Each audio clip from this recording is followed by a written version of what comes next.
Bienvenidos a la segunda clase sincrónica del segundo módulo y que corresponde en esta oportunidad a la organización jurídico-laboral de la empresa.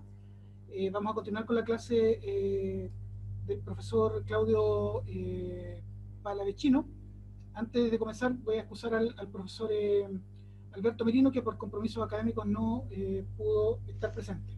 Como siempre, estimados y estimadas colegas, ustedes saben, la exposición dura alrededor de 1 hora, con 15 minutos para preguntas, para que nos tratemos de, salvo disposición contraria del profesor Palavecino, ceñir a ese horario. Sin más que decir, dejo la palabra al profesor Palavecino. Profesor Palavecino. Muchas gracias, Sergio. Primero que todo, quiero disculparme por no haber podido realizar la clase en la fecha originalmente programada, pero me surgió un imprevisto de fuerza mayor y no fue, diríamos, me fue imposible realizarla, pero afortunadamente pudo reprogramarse, diríamos, pronto para hoy lunes, así que les agradezco, diríamos, la comprensión, lo mismo que a la Universidad de los Lagos. Bien, en esta clase vamos a abordar otro tema que tiene mucha relación con la organización de la empresa y que dice relación específicamente con la organización del factor trabajo. Con la organización del factor trabajo, especialmente, diríamos, el trabajo en régimen de subcontratación. El trabajo en régimen de subcontratación que siempre ha existido. Fíjense ustedes que en las normas del Código Civil ya hay normas que hacen responsable al que encarga a un empresario la construcción de una obra por los sueldos de los obreros que emplea. Allá eso ya está en el Código Civil. Y la verdad es que es un fenómeno que existía en la minería, en la construcción, pero que así como en el mundo se fue también generalizando de ser un fenómeno, diríamos, peculiar, particular, se fue generalizando, desde comienzo de la década de los 80, desde comienzo de la década de los 80, y hoy por hoy todas las empresas algo subcontratan. Por lo menos seguridad, aseo y alimentación lo subcontratan. ¿Por qué no? O sea, ¿cómo no decir también que subcontratan servicios informáticos, que subcontratan, diríamos, la gestión de las remuneraciones incluso, y muchas tareas más? Y dentro de este tema que vamos a hacer un repaso general, vamos a abordar una cuestión que tiene gran importancia teórica y práctica, perdón, que es las obligaciones y responsabilidades de la empresa principal frente a la seguridad e higiene en el trabajo y la subsecuente responsabilidad que se genera en caso de incumplimiento de tales obligaciones. Para eso vamos a utilizar una presentación que no sé si se las hicieron llegar, la que yo les hice llegar incluso tenía un vídeo incorporado por si no se podía hacer la clase. Denme un segundo, que tengo que encontrar la que no tiene vídeo.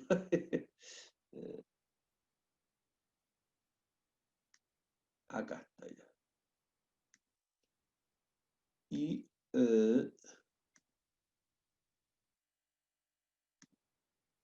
ahí está ya a la vista.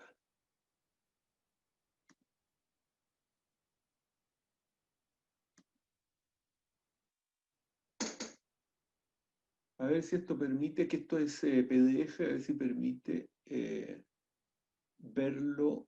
No, no, no. Bueno, pero se ve igual. Entonces, el tema específico que vamos a ver son las obligaciones y responsabilidades de la empresa principal frente a los riesgos laborales, frente, diríamos, a la seguridad e higiene en el trabajo, sin perjuicio de que para poder comprender este tema específico tengamos que diríamos, hacer una revisión general de cómo se regula en el Código del Trabajo el trabajo en régimen de subcontratación. Ahí está el... Si tienen cualquier observación que hacer o pregunta, por favor, háganla en audio porque el chat me distrae porque hay que apretar muchas cositas, ¿no? Ah, sí, sí. Yo ya mandé la clase con el vídeo incorporado, pero a lo mejor quedó muy pesada y no la pudo abrir, no la pudieron abrir, pero diríamos, ya la envié, ¿ah? Ya la envié. Bien, entonces vamos a la materia.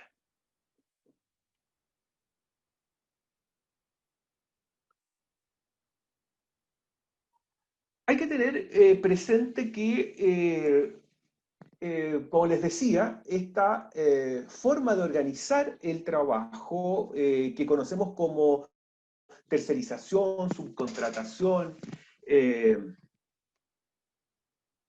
subcontratación, diríamos, outsourcing también. Me están escuchando, ¿verdad? ¿Me están escuchando? Sí, se escucha bien, profesor. Sí, perfecto. Perfectamente. Entonces, decía yo que esta forma de organizar el trabajo viene generalizándose desde los años 80 del siglo pasado y consiste básicamente en que la empresa redefine su negocio, redefine el corazón de su negocio, redefine aquellas tareas del ciclo productivo en que se va a especializar y concentrar, y las restantes, aunque necesarias, para la generación del bien o servicio que la empresa va a colocar en el mercado, las delega en otras empresas auxiliares, ¿no? Ese es el fenómeno económico, ese es el fenómeno material que nosotros enfrentamos allá afuera, ¿no? En el mundo real. La empresa, a partir de los años 80, se achica, se concentra en determinadas tareas propias del ciclo productivo, y las demás tareas de las cuales no se va a encargar directamente, aunque son necesarias también para la generación del bien o servicio que colocará en el mercado, las va a encomendar a otras empresas auxiliares, con las cuales celebrará contratos. ¿Ah? Contratos. Y por eso esas otras empresas se llaman contratistas. ¿Ah? Contratistas. Entonces, este fenómeno lo aborda la legislación laboral porque esta actividad, que tiene un sentido económico, que muchas veces tiene un sentido estratégico, logístico, puede tener efectos colaterales respecto de la eficacia de los créditos laborales y previsionales y respecto también de la obligación de seguridad. Entonces este fenómeno va a ser intervenido por el Código del Trabajo, ¿no? Desde un punto de vista jurídico, y eso es lo que trata de explicar la lámina que ustedes tienen a la vista, el trabajo en régimen de subcontratación va a dar lugar a un complejo de relaciones jurídicas. Va a originar, va a crear un conjunto de relaciones jurídicas que, diríamos, comportan la coparticipación de una empresa principal o mandante que encarga a otras empresas la ejecución de determinadas obras o servicios, un contratista y sus trabajadores, que es la empresa que asume ese encargo y lo ejecuta. Y como el contratista es una empresa y por tanto articula factores de producción, articula, conjuga capital y trabajo, va a destinar ese capital y sus trabajadores a la ejecución de la obra o servicio encomendada por la empresa mandante o principal. Mandante o principal. ¿Y esto por qué da lugar a un complejo de relaciones jurídicas? Porque de un lado vamos a tener el contrato civil entre la empresa principal y la empresa contratista. Este contrato de ejecución de obra o de prestación de servicios es un contrato civil entre empresas, pero además se trata de un complejo de relaciones jurídicas porque también se van a integrar los contratos de trabajo que el contratista suscribe con sus trabajadores. Y la figura se puede volver todavía más compleja si el contratista considera que no puede ejecutar por sí solo la tarea encomendada y requiere el auxilio de otra empresa. En tal caso va a ser su aparición el subcontratista, que también es un empresario, que también articula capital y trabajo, y que también va a destinar a sus propios trabajadores a la ejecución de esa parte de la obra o servicio que requiere el contratista para ejecutar la obra o servicio que se comprometió a realizar para la empresa principal. Y entonces la legislación laboral chilena, concretamente el artículo 183b del Código del Trabajo, se coloca en ese supuesto de 3 eslabones. Empresa principal o mandante, que encarga la ejecución de una obra o de un servicio a una empresa contratista, y la eventual existencia de un subcontratista que ejecuta una obra o servicio para el contratista, que a su vez es necesaria para ejecutar la obra o servicio que el contratista se comprometió a realizar para la empresa principal. Para la empresa principal.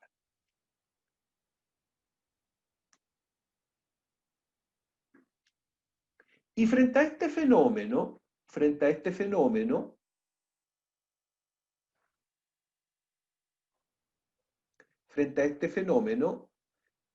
la legislación laboral diseña dos modos de intervención, o la legislación laboral, uno observa, identifica dos modos de intervención, que a su vez obedecen a dos principios técnicos de la legislación laboral. El primer principio es la tutela del crédito laboral y previsional. Si ustedes miran el Código del Trabajo, se van a dar cuenta que buena parte de las normas que contiene ese cuerpo legal obedecen a una orientación muy clara, muy nítida, de fortalecer la eficacia del crédito laboral y previsional. Ustedes saben que del contrato de trabajo, como de todo contrato, nacen derechos y obligaciones, nacen efectos. En el caso del contrato de trabajo, nacen derechos personales o créditos. Crédito, todos lo sabemos, es sinónimo de derecho personal. Y entonces, del contrato de trabajo nacen dos créditos fundamentales. Un crédito del que es titular el empleador, respecto del trabajador, donde el trabajador es obligado y el empleador acreedor, que es la ejecución del trabajo convenido, la obligación de ejecutar el trabajo convenido, y, y otro crédito fundamental, del cual es titular el trabajador, y es deudor el empleador, que es el crédito, diríamos, consistente en la remuneración, en la remuneración. Porque el contrato de trabajo enmarca un intercambio económico entre los trabajadores que ofertan trabajo, ¿ah? Y los empresarios que demandan trabajo y ofrecen a cambio de ese trabajo un salario o una remuneración. Un salario o una remuneración. Esos son los créditos fundamentales que surgen del contrato de trabajo.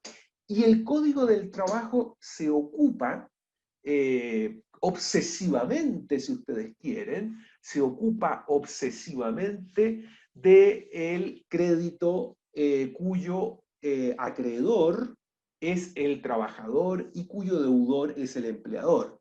Vale decir, la remuneración. La remuneración o salario, en términos económicos. Y ese crédito, ese derecho personal del trabajador de exigir del empleador el pago de la remuneración, el Código del Trabajo intenta fortalecerlo, reforzarlo. De eso hablamos cuando hablamos de tutela del crédito laboral y previsional, o tutela de la eficacia del crédito laboral y previsional. Significa que el Código del Trabajo quiere fortalecer, reforzar ese derecho personal del trabajador, de modo que el trabajador pueda percibir. Y a la tutela de ese crédito laboral en el trabajo en régimen de subcontratación, el Código le dedica 4 artículos. El artículo 183A, el artículo 183B, el artículo 183C y el artículo 183D. El artículo 183A del Código del Trabajo define el trabajo en régimen de subcontratación. El artículo 183b establece el régimen de responsabilidades entre empresas y, diríamos, la forma en que esa responsabilidad se hace valer en un juicio laboral. El 183c establece los derechos de información y retención. Y el artículo 183d establece, diríamos, la atenuación de la responsabilidad del mandante principal cuando ha ejercido los derechos de información o retención. Me voy a detener un segundo en esto, simplemente para refrescar la memoria, ¿no?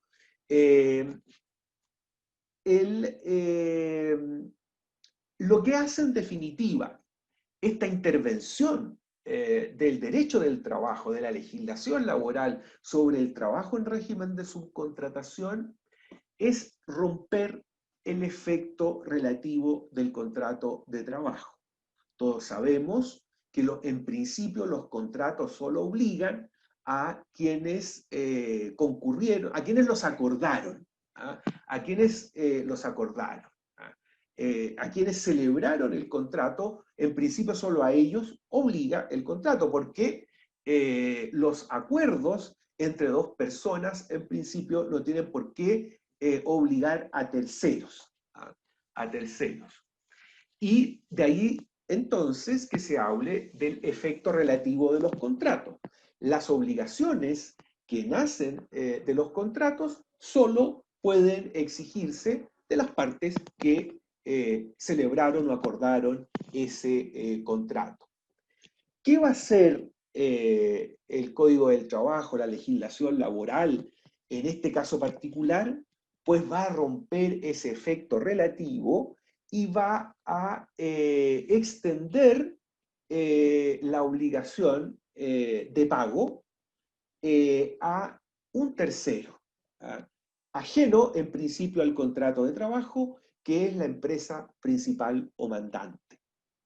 Dicho de otro modo, en caso que el contratista empleador incumpla sus obligaciones contractuales con sus trabajadores, esos trabajadores van a poder reclamar el cumplimiento de esas obligaciones no solo de su empleador directo, no solo del contratista, sino también de la empresa principal o mandante, que no siendo parte del contrato de trabajo, no estando obligada por el contrato de trabajo que existe o los contratos de trabajo que existen entre el contratista y sus trabajadores, sin embargo, deberá también, bajo determinadas condiciones, pagar deudas del contratista. Pagar deudas del contratista. Lo que me interesa que retengan de cara al tema que analizaremos, lo que me interesa que retengan es que en este caso de la tutela del crédito laboral y previsional, la empresa principal o mandante responde por deuda ajena, responde por deuda del contratista.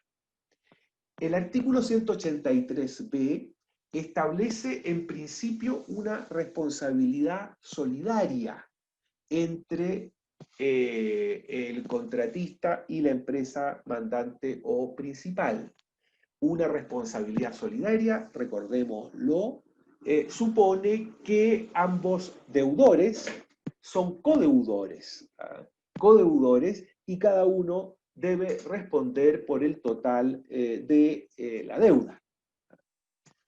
Sin embargo, esta solidaridad que establece el artículo 183b es muy particular, es muy peculiar, porque la verdad es que no siempre la empresa mandante o principal va a responder por la totalidad de la deuda del contratista, porque la legislación circunscribe la responsabilidad de la mandante o principal al tiempo en que el trabajador del contratista prestó servicios para la mandante. De manera que si, por ejemplo, la relación con el contratista es más larga, por ejemplo, el trabajador del contratista prestó servicios para el contratista durante 10 años, pero solo, diríamos, prestó servicios en régimen de subcontratación para la empresa X el último año, si ese trabajador demanda a ambas empresas, contratista y principal, su indemnización por años de servicio, la empresa principal no responderá por el total, sino solo por la proporción o fracción correspondiente al tiempo servido para ella, que en el ejemplo es un año. Y además, esta responsabilidad solidaria es peculiar, es particular, porque en el régimen del derecho civil, la responsabilidad solidaria supone que el acreedor puede demandar indistintamente a cualquiera de los deudores. El acreedor puede demandar indistintamente a cualquiera de los deudores. Cuando ustedes son codeudores solidarios de un préstamo, de un mutuo, de un préstamo de dinero, el banco puede olvidarse de el que pidió la plata y la disfrutó e ir directamente contra usted, que tuvo la mala idea de ser codeudor solidario. Ese es el régimen en general, pero en materia laboral, el artículo 183b obliga, para hacer efectiva la responsabilidad de la empresa principal, demandarla en un mismo juicio conjuntamente con el contratista empleador. Y para finalizar el repaso del trabajo en régimen de subcontratación, recuerden ustedes que la empresa principal posee dos derechos de fuente legal respecto del contratista. El primero de ellos es exigirle que periódicamente le informe el estado de cumplimiento de sus obligaciones laborales y previsionales respecto de los trabajadores. Esto lo hace la empresa contratista mediante unos certificados que normalmente emite la inspección del trabajo y que la empresa principal debe exigir se le muestren mensualmente como mínimo. Certificados de estado de cumplimiento de las obligaciones laborales y previsionales. Y además, en caso que la empresa principal detecte que hay incumplimientos del contratista, tiene un derecho legal de retención de los honorarios, de las rentas pactadas con el contratista, y entonces puede legítimamente no pagarle al contratista y destinar esos dineros al pago de los trabajadores del contratista respecto a aquellas deudas que el contratista tiene con esos trabajadores. Ese derecho se llama derecho legal de retención. Y lo que establece el artículo 183D es que si la empresa principal o mandante ejerció oportunamente los derechos de información y retención, su responsabilidad no será ya solidaria, sino subsidiaria, y por tanto responderá únicamente en defecto del patrimonio del contratista, o, dicho de otro modo, cuando se agoten los bienes del contratista para el cumplimiento de la deuda con sus trabajadores. Eso es apretadamente el régimen legal del trabajo en régimen de subcontratación, en lo que dice relación con la tutela del crédito laboral y previsional, con las obligaciones laborales y previsionales de dar. Por eso el monito está ahí, ¿no es cierto?, con unas monedas. ¿Ah? Estas son las obligaciones dinerarias que emanan del contrato de trabajo, que en principio obligan al empleador, que es quien tiene que pagarle la remuneración al trabajador todos los meses. Y las cotizaciones a la seguridad social y las indemnizaciones legales por término de contrato. Pero, además, hay otro principio muy importante que tutela la legislación laboral y también la legislación de seguridad social, que es la vida y la salud de los trabajadores. Esta es una preocupación también obsesiva de la legislación laboral, que viene desde los orígenes de esta rama del derecho. La actividad productiva, la actividad productiva genera riesgos. Todos los años hay 300, 400 muertes por accidentes laborales, hay mutilaciones, hay invalideces y hay también enfermedades profesionales. ¿Ah? Y de alguna manera ese es el precio porque se mantenga la actividad productiva, que es la que satisface todas nuestras necesidades, ¿no? Es el precio en sangre que pagamos año tras año para sostener la actividad productiva.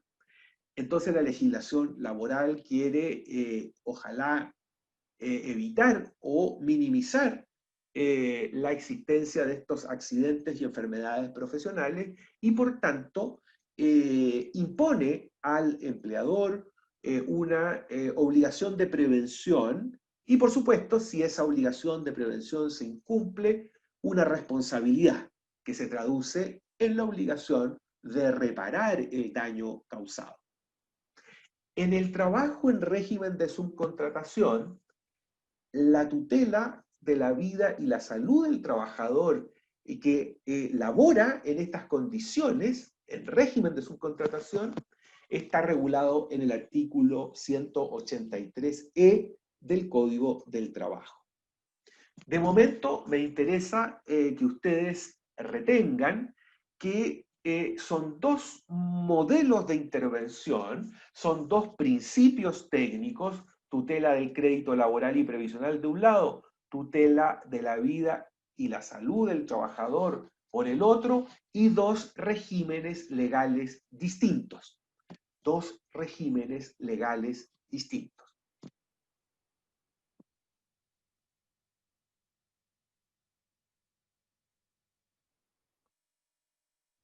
Vamos a ver que el artículo 183E establece obligaciones para la empresa principal y o mandante respecto de todos los trabajadores que laboran en su ámbito de organización y dirección, cualquiera sea la dependencia de estos trabajadores, ya se trate de trabajadores propios o trabajadores ajenos de contratistas o subcontratistas.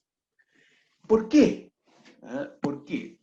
Porque los trabajadores de empresas contratistas y subcontratistas prestan servicios dentro de espacios físicos de o controlados por la empresa principal. Y por tanto, bajo riesgos creados por la empresa principal. La actividad productiva inevitablemente genera riesgos. Y dado que trabajadores propios y trabajadores ajenos despliegan su actividad laborativa en espacios físicos que están bajo el control de la empresa mandante o principal, es que si se produce algún accidente, si se produce alguna muerte, la empresa principal tenga también responsabilidad. Es razonable la atribución a la empresa principal de obligaciones en materia de seguridad e higiene en favor de trabajadores ajenos y responsabilidad por daños que deriven del incumplimiento, porque esos trabajadores ajenos están sometidos a riesgos creados por la empresa principal o mandante. Estas obligaciones y responsabilidades de la principal o mandante son sin perjuicio de las obligaciones y responsabilidades del contratista o subcontratista como empleador directo y las obligaciones y responsabilidades de la empresa principal respecto de sus propios trabajadores. Esto es muy importante entenderlo, ¿no? Voy a dejar de compartir un minuto. ¿Ah? Esto es muy importante entenderlo, ¿no? En los espacios físicos controlados por la empresa principal o mandante van a pulular trabajadores propios de la empresa principal o mandante y trabajadores ajenos. Cuando hablo de trabajadores ajenos, me refiero a trabajadores que no tienen contrato de trabajo con la mandante, sino con contratistas, subcontratistas, empresas de servicios transitorios, etcétera, etcétera. Como en esos espacios físicos los riesgos han sido creados por la empresa principal. Y como es la empresa principal o mandante la que tiene el control sobre esos espacios físicos, es muy razonable que la legislación le imponga obligaciones preventivas. A diferencia de lo que ocurre respecto de la tutela del crédito laboral y previsional, en que las obligaciones son ajenas, son obligaciones del contratista o de los subcontratistas, aquí hay obligaciones propias, propias de la empresa mandante o principal, que ya las vamos a ver, ya las vamos a estudiar. Ahora, en mi opinión, la legislación laboral respecto de la empresa principal distingue clara, nítidamente, entre las obligaciones respecto de trabajadores propios y trabajadores ajenos. Respecto de los trabajadores propios de la empresa principal, aquellos con que la empresa principal tiene contrato de trabajo, rige el estándar propio de todo empleador, que es el artículo 184 del Código del Trabajo. ¿Qué dice el artículo 184 del Código del Trabajo? Que el empleador debe adoptar todas las medidas necesarias para proteger eficazmente la vida y la salud de los trabajadores. Todas las medidas necesarias para proteger eficazmente la vida y la salud de los trabajadores. Es un estándar altísimo, ¿no? Algunos, o sea, diríamos, por de pronto el empleador responde de culpa levísima en caso de accidente, y algunos incluso dicen que es responsabilidad estricta, es decir, responderá siempre que haya un accidente, salvo dos excepciones: caso fortuito, fuerza mayor, o actuación dolosa del propio trabajador. ¿Ah? Entonces, algunos dicen que es culpa levísima, o sea, que el empleador tiene que obrar aquí con suma diligencia, y por tanto, para poder liberarse de responsabilidad, tiene que probar que obró con suma diligencia, y algunos todavía son más duros con el empleador y dicen que es responsabilidad estricta. Por tanto, la única forma en que el empleador podría liberarse de responsabilidad en caso de accidente del trabajador es que logre probar que hubo caso fortuito, fuerza mayor, o que el trabajador se autolesionó dolosamente. Dolosamente. Esa es la responsabilidad que la empresa principal tiene con sus propios trabajadores. Esa es la responsabilidad que tiene el contratista con sus propios trabajadores. Esa es la responsabilidad que tiene el subcontratista con sus propios trabajadores. Ahora resta por analizar, perdón, resta por analizar la obligación y responsabilidad que tiene la empresa principal con trabajadores ajenos, que en mi opinión al menos se rige por un régimen distinto, que lo anuncia el artículo 183E, que veremos es una norma de remisión, es una especie de norma bisagra que, diríamos, articula con otras normas de la Ley de Accidentes del Trabajo y del Decreto Supremo 594. Bien, vamos entonces, volvemos a compartir la presentación.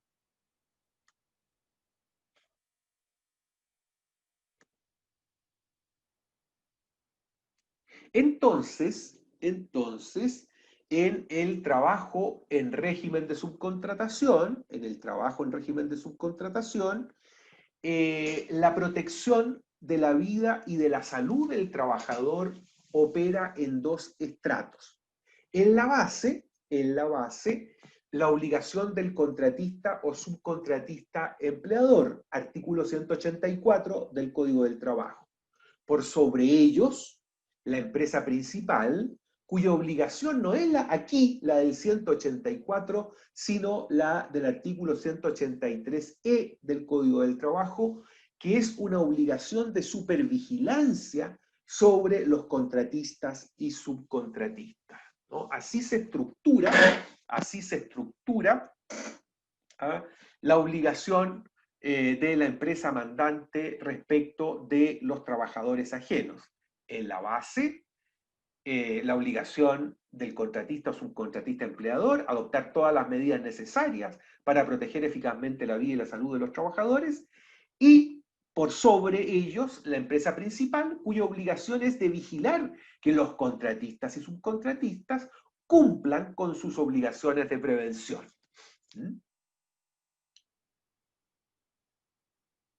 Esta lámina en lo que quiere, diríamos, insistir es en la idea que cuando hablamos de la tutela del crédito laboral y previsional, la empresa principal responde por obligaciones ajenas, por obligaciones del contratista, puesto que la obligación de remuneración, de indemnización por término de contrato, de pago de cotizaciones previsionales, es una obligación que en principio la tiene el contratista como empleador. No es una obligación que tenga en principio la empresa principal, porque la empresa principal no tiene contrato de trabajo con esos trabajadores. Sin embargo, la ley rompe el efecto relativo del contrato de trabajo y hace responsable a la empresa principal en caso que el contratista incumple. Responde, por tanto, a la empresa principal por deuda ajena. En cambio, en relación con la obligación de seguridad e higiene, tanto el contratista como la empresa principal tienen obligaciones propias con esos trabajadores, que son trabajadores propios para el contratista y trabajadores ajenos para la empresa principal. Por tanto, la empresa principal solo puede ser hecha responsable, ya lo veremos con detalle, en caso que haya incumplido sus propias obligaciones en materia preventiva. Esto lo entendió claramente la jurisprudencia de los tribunales, incluso de la propia Corte Suprema, hasta el fallo de unificación de 10 de junio de 2014, ROL 10.139-2013, que enredó todo el asunto, ¿ah? Y mezcló la responsabilidad por deuda ajena del artículo 183b con la responsabilidad por incumplimiento propio del artículo 183e, y señaló lo que a mí me parece un error, que basta con que el contratista produzca el accidente y sea condenado al pago de una indemnización por daños y perjuicios para que resulte solidariamente responsable la empresa principal. Ahí están los datos entonces para quienes quieran revisar ese fallo. Insisto, a mi modo de ver, confundió lamentablemente los dos regímenes, generando una situación bastante grave desde el punto de vista conceptual y práctico. Y entonces, a partir de esta jurisprudencia confusa, empiezan a surgir dudas en los propios tribunales, diríamos, inferiores, ¿no? Dudas que aparecen, diríamos, en las sentencias, o sea, que suscitan sentencias contradictorias. Aquí hay un trabajo importante para quien quiera profundizar de la profesora María Cristina Gajardo Jarboe sobre la obligación de protección del trabajador, publicado por un libro publicado por Thomson Reuters, ¿no? Bien, entonces, a partir de la confusión jurisprudencial, surgen algunas preguntas. La primera de ellas, ¿la empresa principal responde solidariamente de la indemnización a que resulte condenado el empleador directo, contratista, subcontratista, que incumplió su deber de seguridad? Repito, la empresa principal o mandante responde solidariamente de la indemnización a que resulte condenado el empleador directo, contratista o subcontratista, que incumplió su deber de seguridad. A esto el fallo de 2014 responde que sí. Sin embargo, en mi opinión y en la de varios autores, esa forma de responder es un error. Entonces, para que nos centremos, estamos en la hipótesis de accidente causado por el contratista. Un accidente causado exclusivamente por el contratista, por culpa del contratista, por incumplimiento de su obligación de prevención. Si ustedes leen, y por supuesto es imprescindible que lo lean, si ustedes leen el artículo 183b del Código del Trabajo, queda muy claro que esa norma circunscribe el objeto de la responsabilidad solidaria subsidiaria de la empresa principal a obligaciones de dar, en rigor, obligaciones dinerarias. Recuerden el monito con las monedas. Además, la historia fidedigna de la ley así lo pone en evidencia. Lo pone en evidencia. El año creo que está mal, el año debe ser 2006 o 2007, no es junio de 2010. Normas que aquí se discutió, se discutió al interior del Congreso, cuando estaba en discusión todavía la ley 20.000, la ley, diríamos, de subcontratación, la ley 20.123, la ley 20.123, que fue la que modificó el Código del Trabajo e introdujo todas estas normas. Hubo una discusión sobre de qué iba a responder la empresa principal. Y esa duda se planteó en los siguientes términos, que las normas aprobadas podían suponer una extensión en el ámbito de las obligaciones de responsabilidad de la empresa principal a las obligaciones de hacer o a las obligaciones de dar derivadas del cumplimiento por equivalencia de las obligaciones de hacer, con el objeto de zanjar cualquier duda en la aplicación jurisprudencial. Entonces se precisa en el artículo 183b que la empresa principal será solidariamente responsable únicamente respecto de las obligaciones laborales y previsionales de dar. ¿Qué quiere decir esto, no? Que al menos en la historia del artículo 183b, en la historia fidedigna de la ley 20.123, parece quedar claro que se excluyó del objeto de la responsabilidad de la empresa principal las obligaciones de dar que eran consecuencia del incumplimiento por equivalencia de obligaciones de hacer, como es el caso de la indemnización por un accidente del trabajo, que en el fondo es el cumplimiento por equivalencia de la obligación de prevención incumplida. O sea, quiero decirles que al menos en la discusión legislativa quedó claro que la empresa principal no respondía por ese tipo de, diríamos, reparaciones o indemnizaciones, solo por las indemnizaciones legales por término de contrato, solo por las obligaciones legales por término de contrato.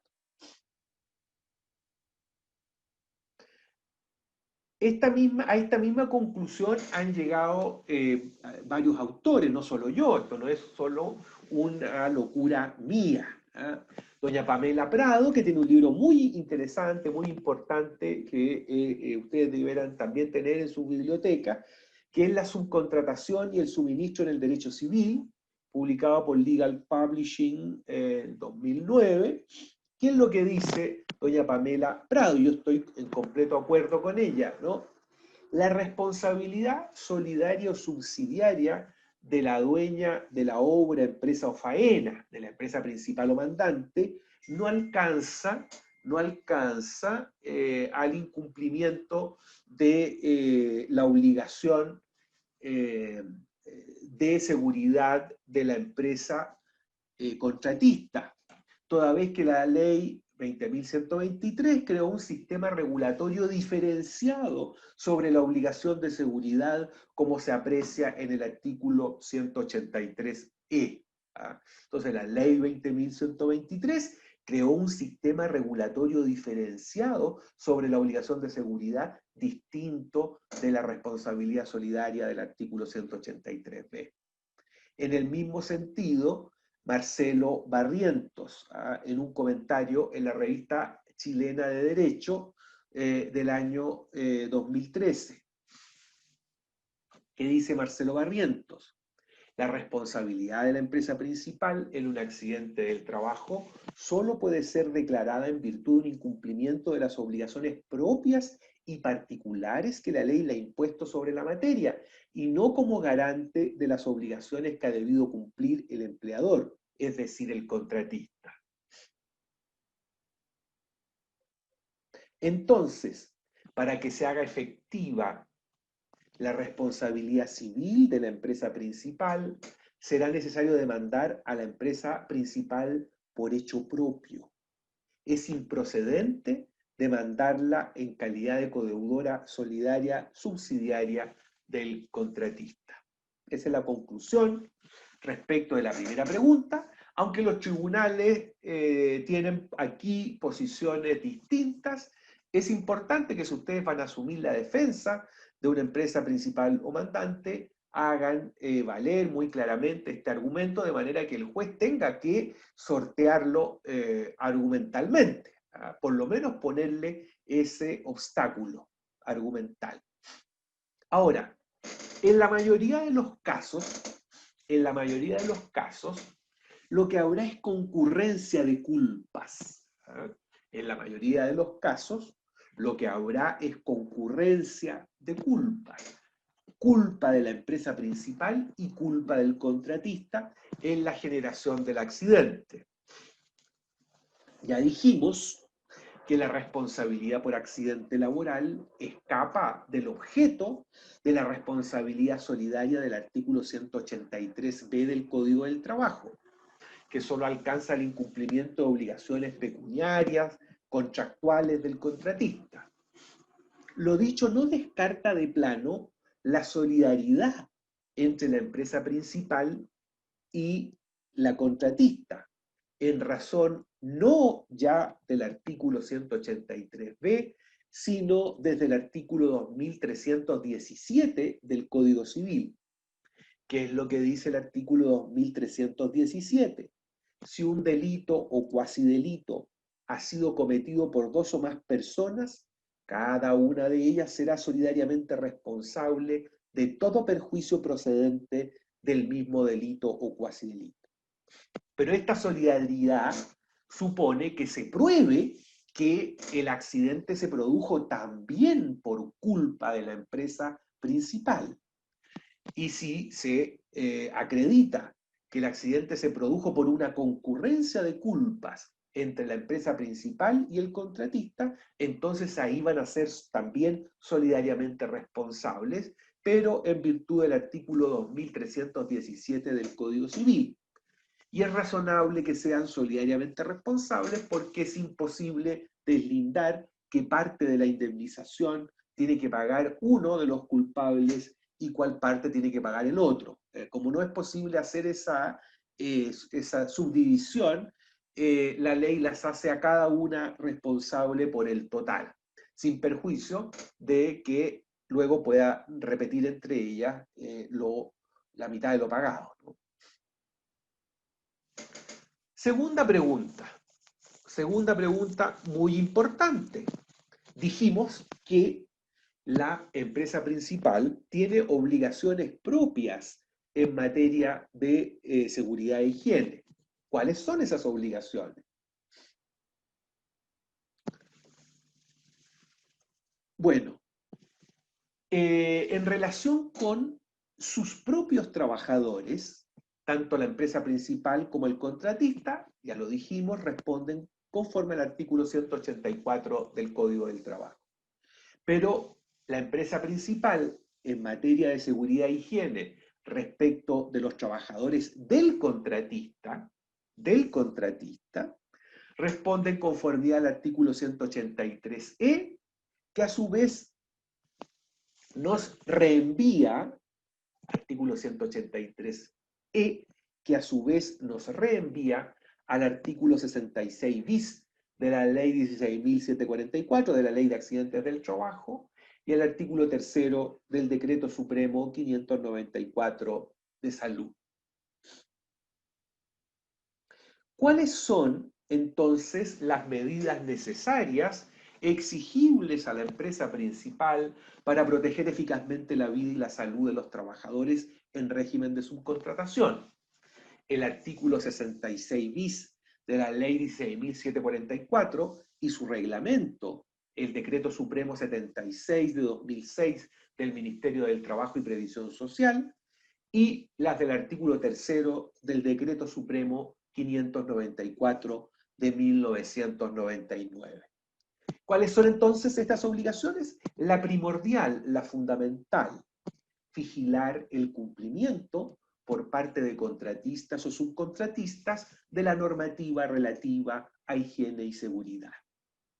Sin embargo, cuando la obra, faena o servicio involucra más de 50 trabajadores, englobando propios y ajenos, esta obligación de supervigilancia se especifica, se concretiza en la obligación de implementar un sistema de gestión de la seguridad y salud en el trabajo. Este sistema de gestión de la seguridad y la salud en el trabajo está regulado con detalle en el Decreto Supremo 76 de 2006 del Ministerio del Trabajo y Previsión Social. Además, la empresa principal tiene la obligación de velar por la constitución y funcionamiento de un comité paritario de higiene y seguridad y un departamento de prevención de riesgos para tales faenas, dependiendo de la cantidad de trabajadores involucrados. Y por último, la obligación del Decreto Supremo 594 debe mantener en los lugares de trabajo las condiciones sanitarias y ambientales necesarias para proteger la vida y la salud de los trabajadores.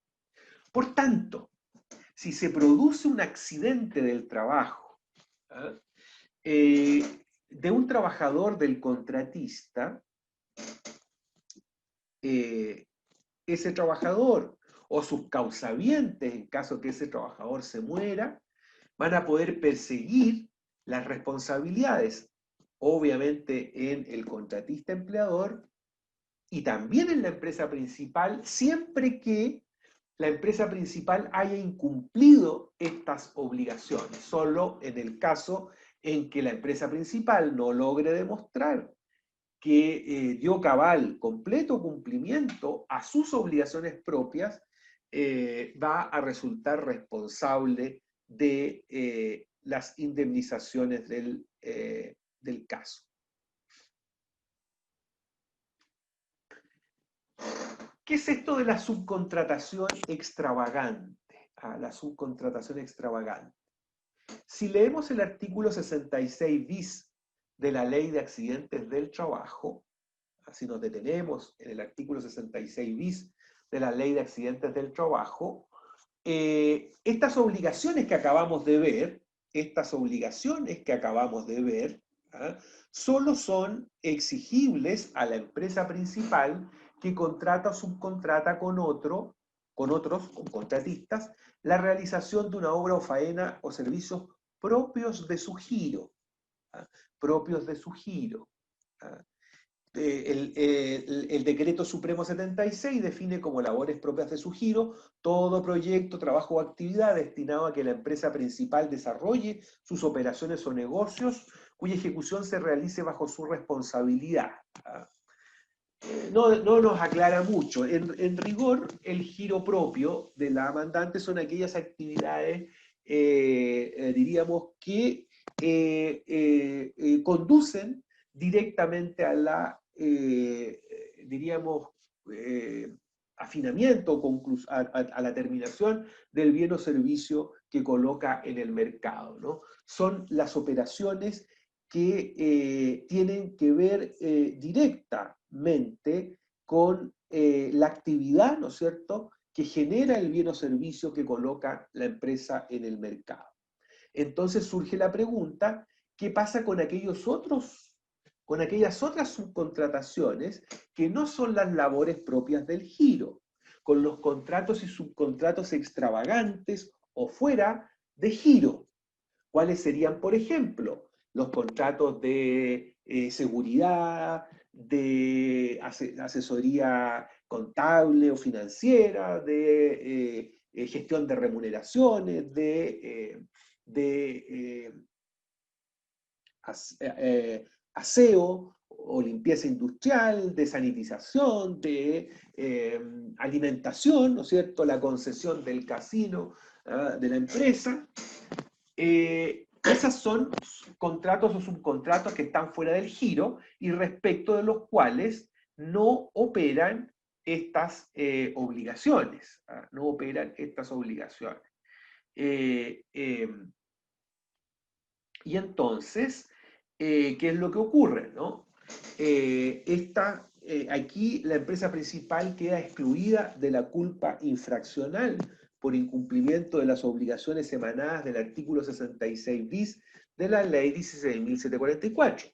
Esto no significa que quede impune si se quema, ¿no es cierto?, la señora de la cocina, ¿no es cierto?, se le da vuelta, ¿no es cierto?, una olla con aceite hirviendo y se quema, la maestra de cocina del casino, ¿eh? No quiere decir que no pueda reclamarse responsabilidad de la empresa principal, pero tendrá que ser conforme a la normativa general del artículo 69, letra B, de la Ley de Accidentes del Trabajo, ¿no? Con arreglo a las normas del derecho común, y no la culpa infraccional del 66 bis.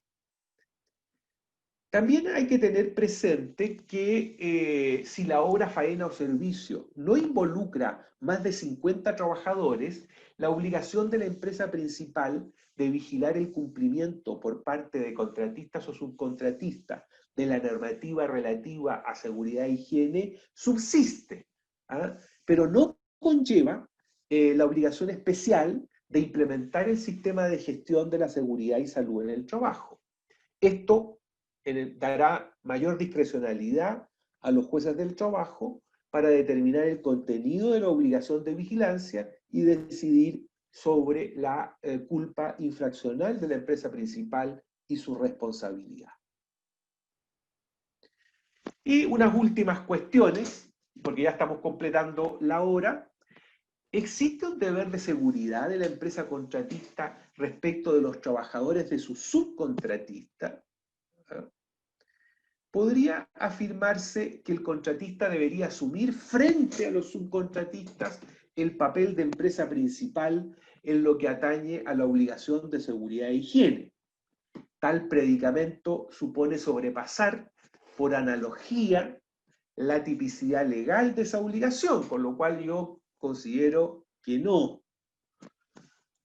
Pero además hay razones sustantivas, ¿no? El contratista no es titular del espacio físico donde se ejecutan,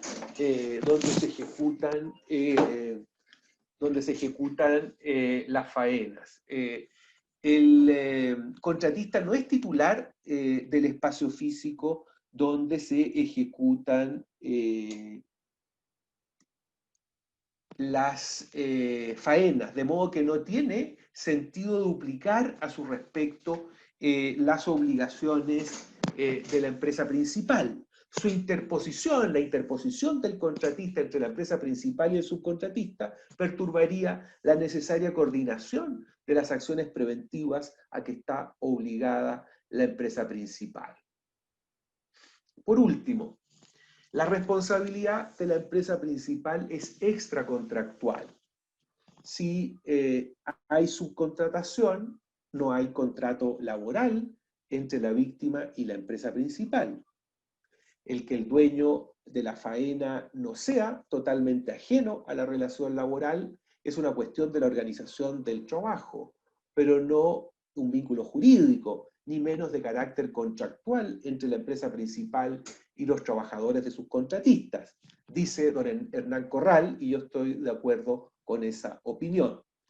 Pero en lo que se equivoca el distinguido profesor es en sostener que al ser la responsabilidad de la empresa principal respecto del trabajador del contratista extracontractual, hay que reclamarla en los tribunales ordinarios civiles, en los tribunales civiles.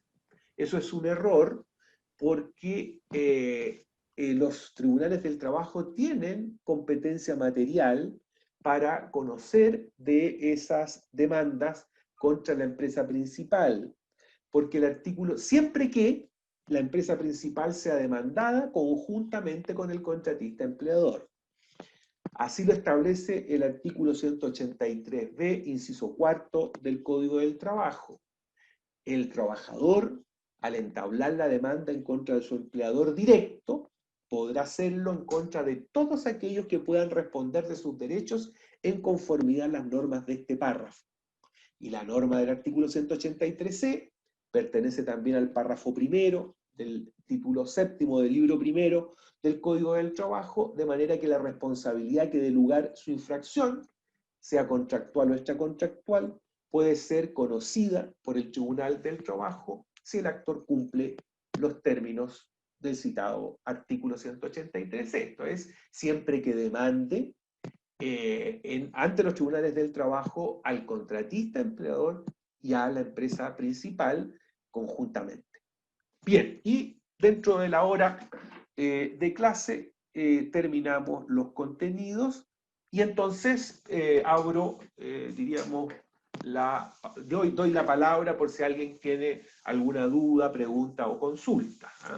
Les hago presente que también les envié un artículo donde se trata con más profundidad y se citan fallos, ¿no es cierto?, en relación con esta materia. Con esta materia. Así que, si hay alguna duda, pregunta, comentario, pueden hacerlo. Tenemos 15 minutos para ello.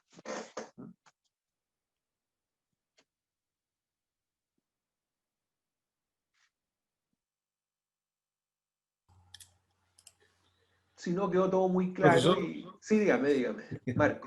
no, una duda, profesor. La sentencia Sí. de unificación que usted mencionó de la 10.139, Sí, sí. ¿esa está vigente? O sea, pensando que también en otras Sí. materias las sentencias de unificaciones en algunos temas no unifican mucho porque se contradicen periódicamente. No, ¿Pero pero está vigente? esto está vigente, este criterio de la Corte. De hecho, ha salido un fallo reciente en el mismo sentido. Ahora, esto no significa que los tribunales de abajo le hagan caso. Hay algunos que todavía mantienen la doctrina correcta, ¿no? Fíjense ustedes que en el artículo cito la jurisprudencia anterior de la Corte Suprema, que entendía muy bien la cuestión. Entendía muy bien la cuestión, pero fue este fallo el que enredó las cosas. Obviamente con un fin protector del trabajador, pero el fin no justifica los medios. Legalmente las cosas están bastante claras y la doctrina también lo tenía claro.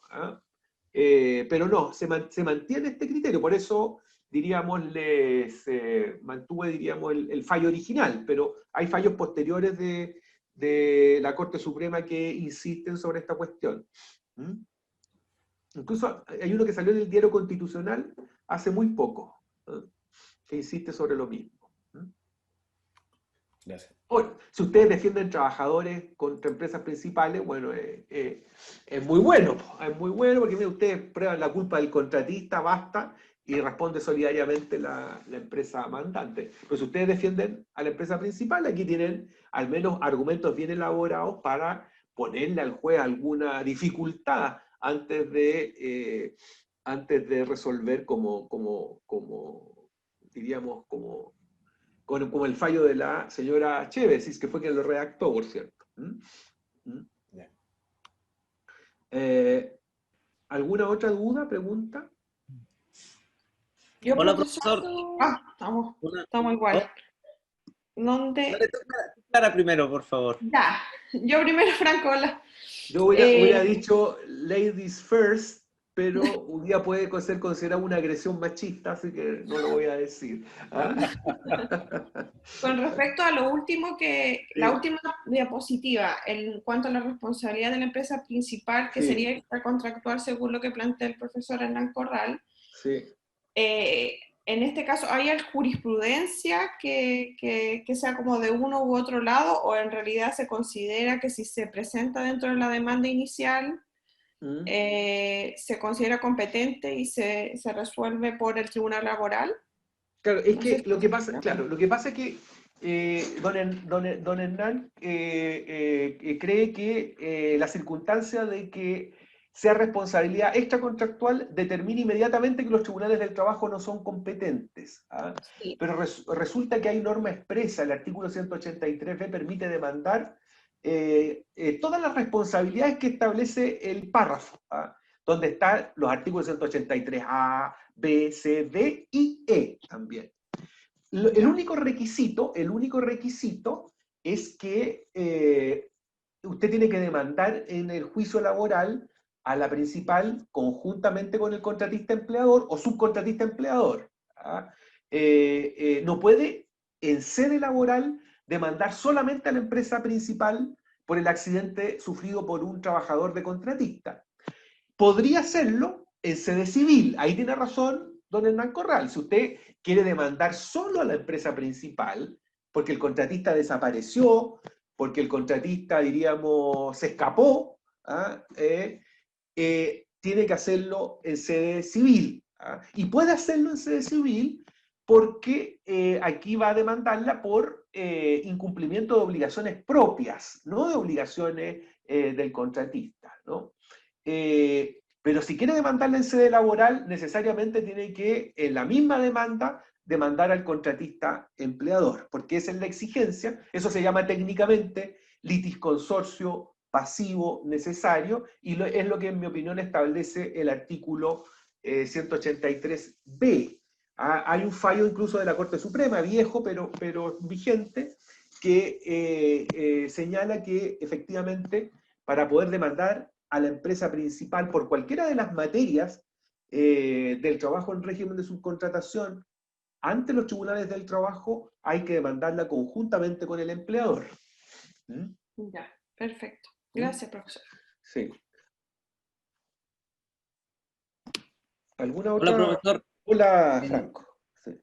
Sí. Sí, respecto a, bueno, a la responsabilidad ¿Mm? en cuanto a accidentes del trabajo, yo quería saber más o menos cuál ha sido como el alcance jurisprudencial que han dado los tribunales a la intencionalidad, ¿cierto?, de la víctima como causal de excepción, ¿cierto?, de responsabilidad tanto para el empleador principal o para los contratistas o subcontratistas. Claro, aquí hay que distinguir dos situaciones respecto de este elemento subjetivo, de la reprochabilidad subjetiva, ¿no? Si el trabajador actúa con culpa, el trabajador es negligente en el cumplimiento de las obligaciones de prevención, eventualmente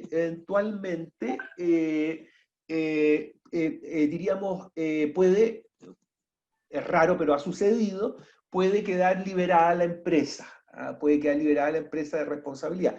Lo más frecuente es que simplemente se atenúe el quantum indemnizatorio bajo la norma, ¿no es cierto?, de que el trabajador se expuso imprudentemente al riesgo.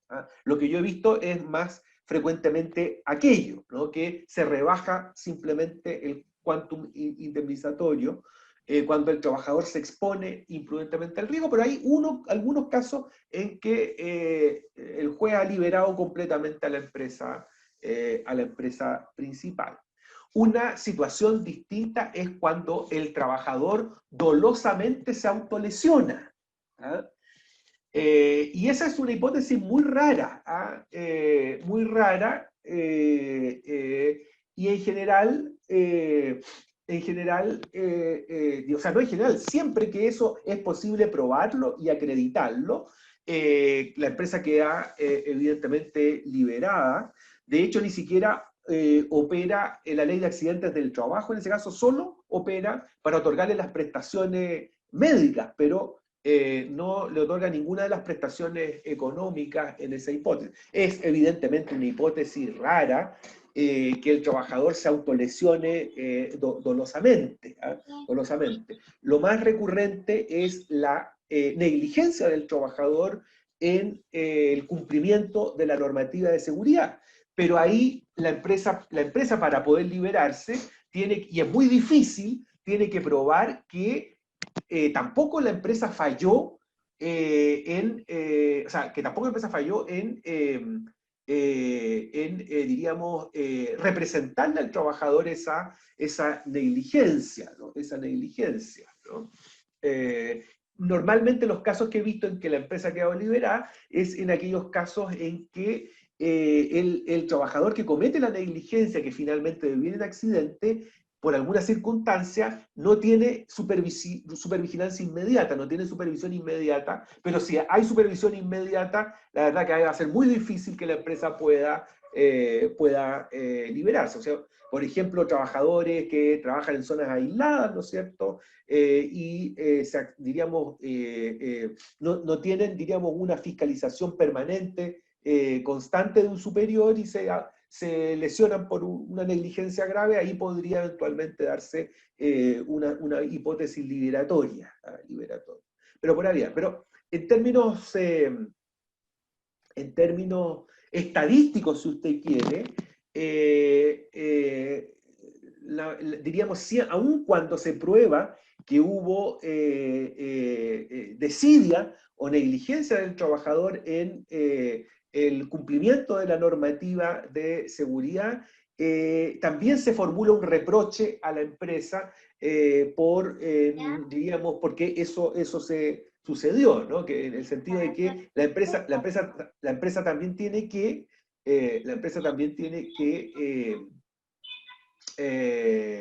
diríamos, ponerse en la situación del trabajador negligente, negligente. Esa sería mi respuesta. Súper claro, profesor. Muchas gracias. Mauricio, tenía levantada la mano ahí. Sí. Profesor, buenas tardes. Buenas tardes. Una consulta respecto a la concurrencia de las culpas del artículo 2017 del Código Civil. Obviamente vamos a aprobar la culpa o la actual negligente, en este caso de la empresa principal y el contratista, pero el deber de vigilancia puede ser parte de ese actuar negligente o con culpa o doloso de la empresa principal. Sí, o sea, ¿Es claro, concurrente en la misma línea para claro, aprobar la actuar negligente? Claro, o sea, si usted quiere, diríamos, hacer responsable a la empresa principal, Sí. usted va a tener que alegar al menos, porque aquí quien tiene que acreditar la diligencia es la empresa principal, porque tiene una obligación legal, hay, diríamos, responsabilidad infraccional. La empresa principal tendrá que probar que fue diligente en la fiscalización, la vigilancia de sus contratistas y subcontratistas en materia de seguridad e higiene, que hacía un control periódico, que, diríamos, dictó el reglamento de coordinación para, diríamos, contratistas y subcontratistas, que cumplió, ¿no es cierto?, este sistema de seguridad si tenía más de 50 trabajadores, ¿no? Es la empresa principal la que, alegada, ¿no es cierto?, su culpa, tiene que probar que fue diligente. ¿Por qué? Porque aquí, insisto, se trata de una responsabilidad infraccional, o sea, hay una obligación legal que pesa sobre la... O sea, usted no tiene que probar que la empresa principal tiene una obligación de vigilancia, porque esa obligación se la impone la ley. Y eso implica procesalmente que es la empresa principal la que tiene que probar su diligencia, que es difícil, sobre todo cuando se trata de faenas de más de 50 trabajadores, porque este decreto supremo tiene una cantidad de obligaciones y documentación y todo lo que tiene que usted siempre va a encontrar ahí buceando algo que la empresa no cumplió, algo que la empresa no cumplió. Desde luego, si usted quiere hacer una demanda más prolija y poner, diríamos, en aprieto a la empresa principal, usted tiene que señalar, o sea, usted debiera señalar qué fue lo que incumplió específicamente la mandante, ¿no? No hacía vigilancia periódica de los contratistas, hubo solo un cumplimiento formal en el papeleo, estaba al día en el papeleo, pero en la práctica no realizó la vigilancia, diríamos, material de los contratistas y subcontratistas, nunca se reunió con ellos, nunca les hizo efectivas las multas que contempla el reglamento especial, ¿no es cierto?, de contratistas y subcontratistas, no se sometió a evaluación, las normas de seguridad, etcétera, etcétera. Si se bucea en el decreto supremo 64, creo que se me olvida el número, denme un segundo. Si se bucea en aquellas empresas a las que les resulta aplicable, ¿no?, el 76. Decreto Supremo 76, en el Decreto Supremo 76 especialmente, ahí ustedes van a encontrar un montón de obligaciones específicas que eventualmente pudiera haber incumplido la empresa mandante, ¿no? Entonces, claro, si usted va a demandar por el trabajador, no solo conviene que alegue culpa de la empresa principal, sino que además le señale concretamente qué obligaciones no cumplió, ¿ah? Si usted las conoce, ¿no? Si usted las conoce. Profesor, sí. Porque si demandamos de forma solidaria a la empresa principal y al contratista, obvio, en el contratista las obligaciones, de esta manera, la infracción aprobar es mayor, porque en definitiva él tiene la obligación de dar cumplimiento a la ley de accidentes del trabajo, ¿cierto? Claro, ¿Esa es la diferencia? claro. En el caso del contratista, el estándar es mucho más alto, o sea, mucho más alto porque es el 184, porque son sus propios trabajadores y respecto de ellos debió tomar todas las medidas necesarias para proteger eficazmente su vida y su salud. Por tanto, ahí, insisto, muchos opinan que se trata de responsabilidad estricta, ¿ah? Responsabilidad estricta. En el caso de la empresa principal o mandante, lo que tiene que probarse es que incumplió su deber de supervigilancia de los contratistas y subcontratistas. Gracias, profesor. De nada, de nada. ¿Sí? Un comentario Sí. a propósito de, como nosotros tenemos tanta legislación especial para todo tipo de materia en relación a lo que usted señalaba sobre salud, y esto solo para tener presente, que es hay un decreto supremo del Ministerio de Salud que se refiere al reglamento sobre las condiciones sanitarias y ambientales básicas en los lugares de trabajo. 594, es el 594. Claro, Sí. claro. Y ahí la obligación de la mandante es la del artículo 3º de ese reglamento. ¿Ah? Estaba pensando en bucear hechos, ahí tiene una fuente inagotable. Eso. ¿Perdón? No, era el comentario solo para decir que hay una fuente inagotable de buscar. Ah, claro, sí. No, sí, antes un señor Otárola publicaba toda la regulación en materia de accidente, a lo mejor sigue saliendo ahora ya online, pero eran como 7 u 8 tomos de regulaciones, ¿ah? Que las radiaciones ultravioletas, que las bandas de sonido, etcétera, las radiaciones ionizantes, hay una profusa efectivamente regulación, ¿no? Y prácticamente habría que tener a Superman diríamos, de prevencionista para poder estar al día en todo. Ahora, evidentemente que el juez analizará también la relevancia del incumplimiento y esa relevancia dice relación con que haya nexo causal entre el incumplimiento y el accidente y el daño, ¿no? Bien. ¿Alguna otra pregunta o duda o comentario? Pues bien, parece que ya estamos. Sergio. Sí, así es, profesor Palavicino. Muy bien. Le agradecemos la claridad de su exposición y la participación que tuvo en la primera versión del Diplomado en Derecho del Trabajo y Litigación.